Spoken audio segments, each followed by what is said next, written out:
ओम शांति। आज की मुरली है 2 अक्टूबर 2023। आज बाबा कहते, मीठे बच्चे, नई दुनिया के लिए बाप तुम्हें सब नई बातें सुनाते, नई मत देते, इसलिए उनकी गतमत न्यारी गाई जाती है। आज का प्रश्न है, रहम दिल बाप सभी बच्चों को किस बात में सावधान कर उच्च तकदीर बना देते हैं? उत्तर, बाबा कहते, बच्चे, तकदीर उच्च बनानी है तो सर्विस करो। अगर खाया और सोया, सर्विस नहीं की तो उच्च तकदीर नहीं बना सकेंगे। सर्विस के बगैर खाना हराम है, इसलिए बाबा सावधान करते, सारा मदार पढ़ाई पर है, तुम ब्राह्मणों को पढ़ना और पढ़ाना है, सच्ची गीता सुनानी है। बाप को रहम पड़ता है, इसलिए हर बात की रोशनी देते रहते हैं। गीत है, जिस दिन से मिले हम और तुम। ओम शांति। रूहानी बाप समझाते हैं, जब बच्चों को बेहद का बाप मिलता है तो हर एक नई बात सुनाते हैं, क्योंकि यह बाप नई दुनिया स्थापन करने वाला है। मनुष्य तो नई बातें सुना न सके। बाप, जिसको हेविनली गॉड फादर कहा जाता है, वह बेहद का बाप स्वर्ग का स्थापना करने वाला है। नर की स्थापना करने वाला है रावण। 5 विकार स्त्री में, 5 विकार पुरुष में हैं। वह हो गई रावण संप्रदाय। तो यह नई बात सुनाई न। स्वर्ग बनाने वाला है परमपिता परमात्मा, जिसको राम कहते हैं। नरक बनाने वाला है रावण, जिसका चित्र बनाकर वर्ष वर्ष जलाते हैं। एक बार जल गया तो फिर उनका एफिजी देखने में थोड़े ही आएगा। वह आत्मा जाकर दूसरा शरीर लेती है, फीचर्स आदि बदल जाते हैं। यह तो रावण के वही फीचर्स वर्ष वर्ष बनाते और जलाते हैं। वास्तव में जैसे निराकार शिव बाबा का कोई फीचर नहीं, वैसे रावण का भी कोई फीचर नहीं। यह रावण तो विकार है। बाप यह समझाते हैं, मनुष्य भक्ति मार्ग में क्या चाहते हैं। भगवान आते ही हैं भक्ति का फल देने व रक्षा करने, क्योंकि भक्ति में दुख बहुत है, सुख है अल्पकाल क्षणभंगुर। भारतवासियों का बिल्कुल दुखी जीवन है। कोई का बच्चा मरा, कोई के दिवाला निकला, जीवन तो दुखी रहता है ना। बाप कहते हैं, मैं आता हूँ सभी का जीवन सुखी बनाने। बाप आकर करके नई दुनिया, नई बात बताते हैं। कहते हैं, मैं आया हूँ स्वर्ग का स्थापना करने। वहाँ तुम विकार में नहीं जाएंगे। वह है निर्विकारी राज्य और यह है विकारी राज्य। अगर तुमको स्वर्ग का राज्य चाहिए तो वह बाप ही स्थापन करते हैं। नरक का राज्य रावण स्थापन करते हैं। तो बाप पूछते हैं, तुम स्वर्ग में चलेंगे? बैकुंठ की महारानी महाराजा विश्व के मालिक बनेंगे? यह कोई वेद शास्त्र आदि की बातें नहीं है।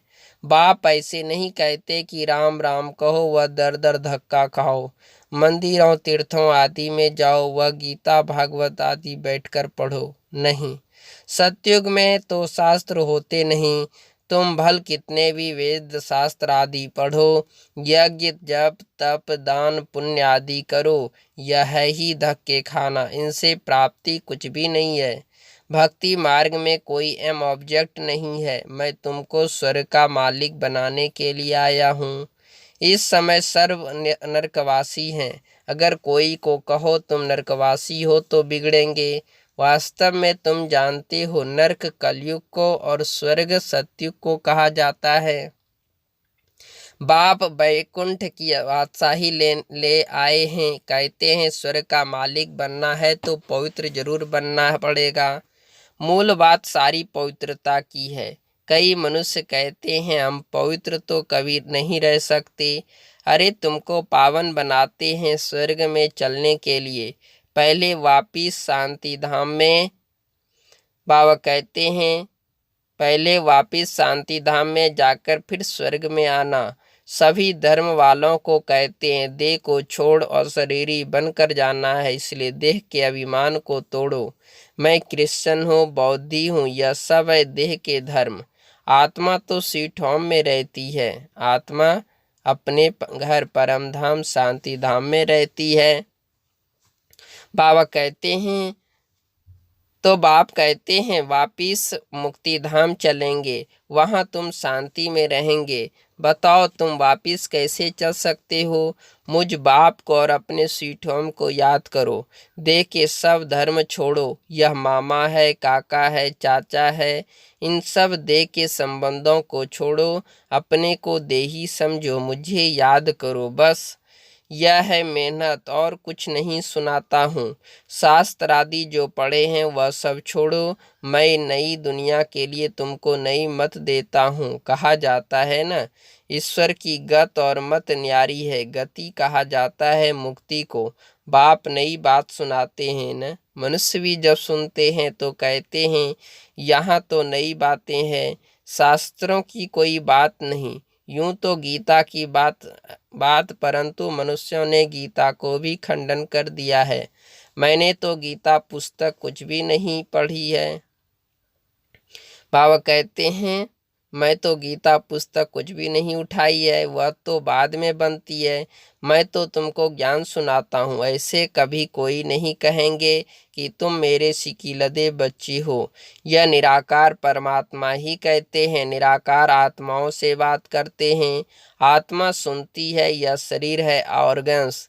यह बात कभी कोई समझते नहीं है। वह मनुष्य को सुनाते हैं। यह परमात्मा बैठ आत्माओं को सुनाते हैं। हम आत्माएं सुनती हैं इन कानों द्वारा। तुम जानते हो परमपिता परमात्मा बैठ समझाते हैं। मनुष्य तो यह वंडर खाते हैं, भगवान कैसे समझाएंगे? वह तो समझते हैं। श्री कृष्ण भगवान उवाच, अरे श्री कृष्ण तो देधारी है, मैं तो देधारी नहीं हूँ। मैं विदेही हूँ और विदेही आत्माओं को सुनाता हूँ। तो यह नई बातें सुनने से मनुष्य चकित हो जाते हैं, आश्चर्य करते हैं। जो कल पहले बच्चे सुनकर गए हैं उन्हों को तो बहुत अच्छा लगता है। बाबा कहते हैं पढ़ते हैं, मम्मा बाबा कहते हैं इनमें अंधश्रद्धा की कोई बात ही न हो सके, क्योंकि बाबा कहते लौकिक रीति भी माँ बच्चे बाप को माँ बाप कहते हैं। अभी तुम उन लौकिक माँ बाप की याद छोड़ पारलौकिक माता पिता को याद करो। यह पारलौकिक माँ बाप तुम्हें अमृत की लेन देन सिखलाने वाले हैं। कहते हैं हे बच्चे, अब 20 की लेन देन छोड़ो। मैं तुमको जो शिक्षा देता हूँ वह 1-2 को दो तो तुम स्वर्ग के मालिक बन जाएंगे। थोड़ा सुनेंगे तो भी स्वर्ग में आ जाएंगे, परंतु औरों को आप समान नहीं बना सकते तो दास दासी जाकर बनेंगे। दास दासियों में भी नंबरवार होते हैं। बच्चों को संभालने वाले दास दासियां जरूर अच्छे मर्तबे वाले होंगे। यहाँ रहते हुए फिर अगर पढ़ते नहीं तो दास दासी बन पड़ते हैं। प्रजा में भी नंबरवार होते हैं। जो अच्छी रीति पढ़ते हैं वह इतना उच्च पद पाते हैं। प्रजा में साहूकारों को भी दास दासियां होंगी। हर एक को अपनी शक्ल देखनी है, हम क्या बनने लायक हैं। बाबा से अगर कोई पूछे तो बाबा झट बता देंगे। बाप तो सब कुछ जानते हैं, तो सिद्ध कर बतलाते हैं कि इस कारण से तुम यह बनेंगे। भल सरेंडर किया, उनका भी हिसाब किताब है। सरेंडर किया है परंतु कुछ सर्विस नहीं करते, सिर्फ खाते पीते रहते। तो जो दिया वह खाकर खत्म करते हैं। दिया सो खाया, सर्विस नहीं किया तो थर्ड क्लास दास दासी जाकर बनेंगे। हाँ, सर्विस करते हैं और खाते हैं तो ठीक है। धंधा कुछ नहीं करते तो खा कर खत्म कर देते हैं, फिर और भी बोझा चढ़ जाता है। बाबा कहते हैं अगर कुछ भी सेवा नहीं करते हैं तो और भी बोझा चढ़ जाता है। यहाँ रहते हैं जो दिया सो खाया, जो भल नहीं देते हैं परंतु सर्विस बहुत करते हैं तो वह उच्च पद पा लेते हैं। मम्मा ने धन कुछ नहीं दिया परंतु पद बहुत उच्च पाती है, क्योंकि बाबा की रूहानी सर्विस करती है। बाबा कहते हैं हिसाब है ना, कईयों को नशा रहता है। हमने तो सब कुछ दिया है, सरेंडर हुए हैं, परंतु खाते भी तो है ना। बाबा मिसाल तो सब बताते हैं।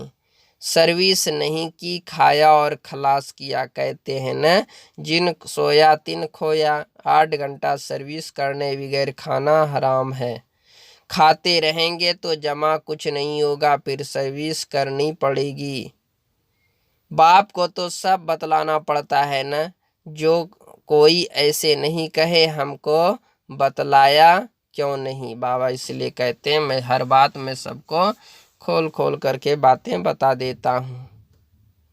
बाबा ने सब कुछ दिया है और फिर सर्विस भी करते रहते हैं, तो उच्च पद भी है। सरेंडर हुए और बैठ खाया, सर्विस नहीं की तो क्या बनेंगे। श्रीमत पर चलते नहीं।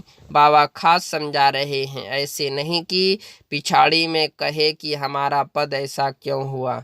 तो बाप समझाते हैं सर्विस नो करना, मुफ्त में खाना, उसका नतीजा कल्प कल्पांतर का यह हो जाएगा।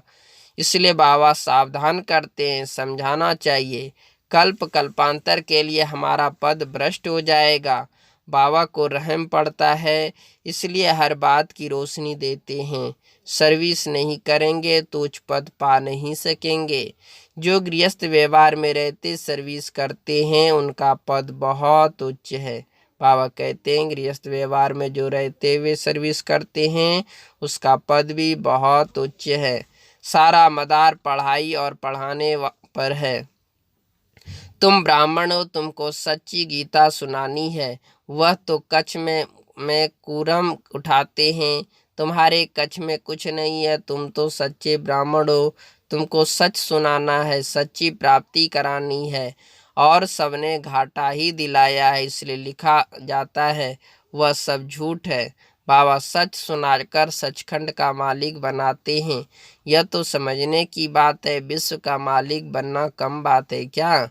सेंसेबल बच्चे जो होंगे वह तो प्लान बनाते रहेंगे, हम सोने की ईंटों का ऐसे ऐसे मकान बनाएंगे, यह करेंगे। साहूकारों का बच्चा जैसे बड़ा होता जाएगा तो उनके ख्यालात चलेंगे, हम ऐसे करेंगे, यह बनाएंगे। तुम भी भविष्य में प्रिंस बनते हो तो शौक होना चाहिए ना। हम ऐसे ऐसे महल बनाएंगे जो और कोई का काम नहीं होगा। यह ख्यालात उनके चलेंगे जो अच्छी रीति पढ़कर पढ़ाते हैं। बादशाही होगी ना तो बुद्धि में यह ख्यालात चलनी चाहिए। हम कितने नंबर से पास होंगे। बड़ा भारी स्कूल है, इसमें लाखों करोड़ों पर पढ़ेंगे, ढेर आएंगे। बाबा कहते हैं यह सब बातें बाप ही बैठ समझाते हैं। भगवान एक है, उनको ही माता पिता कहते हैं, वह आकर एडॉप्ट करते हैं। कितनी गुई बातें हैं। यह नया स्कूल है, नया पढ़ाने वाला है, कितना अच्छी रीति समझाते हैं। झोली उनकी भरेगी जो लायक होंगे, बाप को याद करेंगे। माँ बाप को कभी कोई भूलता नहीं है, फिर संगम युगी बच्चे बाप को भूल कैसे सकते हैं। बाबा कहते हैं अच्छा दुनिया धम चक्र में है और तुम बच्चे चुप हो, चुप में है शांति, शांति में है सुख। तुम जानते हो मुक्ति के बाद फिर जीवन मुक्ति। तुम बच्चों को सिर्फ 2 अक्षर याद है, अल्प अल्लाह और बे अर्थात बादशाही। सिर्फ एक अल्प को याद करने से बादशाही मिल गई, बाकी क्या बचा, बाकी रही छाछ। अल्प मिला गोया मक्खन मिला, बाकी सब है छाछ। ऐसे है ना, हम चुप रहते हैं, जानते हैं चुप रहकर हम श्रीमत पर चलते हैं, परंतु वंडर यह है कि बच्चे अल्प को भी याद पूरा नहीं करते, भूल जाते हैं। माया तूफान लाती है। बाप भी कहते हैं मन मना भव मद्याजीत भव।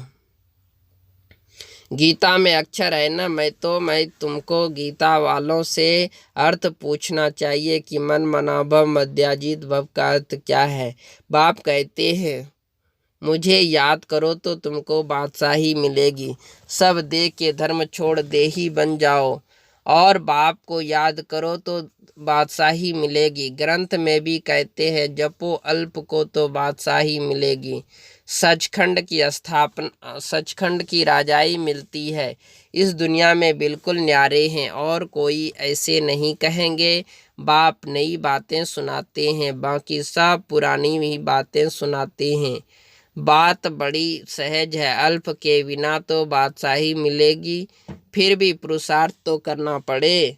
आप सामान बनाने की जितनी सर्विस करेंगे उतना फल मिलेगा। मनुष्य नो अल्प को जानते, नो बे को जानते हैं। बे माना बादशाही का मक्खन, श्री कृष्ण के मुख में मक्खन दिखाते हैं न। जरूर स्वर्ग की स्थापना करने वालों ने ही बादशाही दी होगी। अच्छा, बाबा ने हम बच्चों को बहुत प्यार से मुरली सुनाया। अब बाबा हम बच्चों को नमस्ते करते हैं। अच्छा, मीठे मीठे सिकीलदे बच्चों प्रति माता पिता बाप दादा का याद प्यार और गुड मॉर्निंग।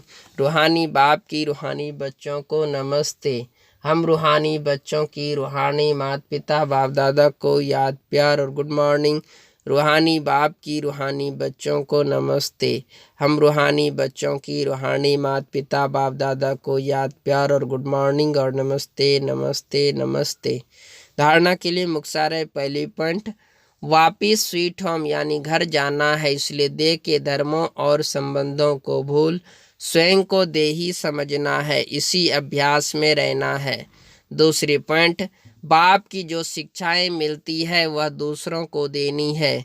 आप सामान बनाना है, 8 घंटे सर्विस जरूर करनी है। बाबा ने हम बच्चों को बहुत सुंदर से पॉइंट भी दिया। अब वरदान है, शुद्ध फीलिंग द्वारा फ्लू की बीमारी को खत्म कर वरदानों से पलने वाली सफलता मूर्त भव। बाबा ने कहा, शुद्ध फीलिंग द्वारा फ्लू की बीमारी को खत्म कर वरदानों से पलने वाली सफलता मूर्त भव। विस्तार है, सभी बच्चों को बाप दादा की श्रेष्ठ मत है, बच्चे सदा शुद्ध फीलिंग में रहो। मैं सर्वश्रेष्ठ अर्थात कोटों में कोई आत्मा हूँ। मैं देव आत्मा, महान आत्मा, विशेष पाठधारी आत्मा हूँ। इस फीलिंग में रहो तो व्यर्थ की फीलिंग का फ्लो नहीं आ सकता। जहाँ यह शुद्ध फीलिंग है वहाँ अशुद्ध फीलिंग नहीं हो सकती। इससे फ्लू की बीमारी से अर्थात मेहनत से बच जाएंगे और सदा स्वयं को ऐसा अनुभव करेंगे कि हम वरदानों से पल रहे हैं, सेवा में सफलता पा रहे हैं। स्लोगन, संगम युगी मर्यादा पुरुषोत्तम। बाबा ने कहा, संगम युगी मर्यादा पुरुषोत्तम बनना यही ब्राह्मण जीवन का श्रेष्ठ लक्ष्य है। संगम युगी मर्यादा पुरुषोत्तम बनना यही ब्राह्मण जीवन का श्रेष्ठ लक्ष्य है।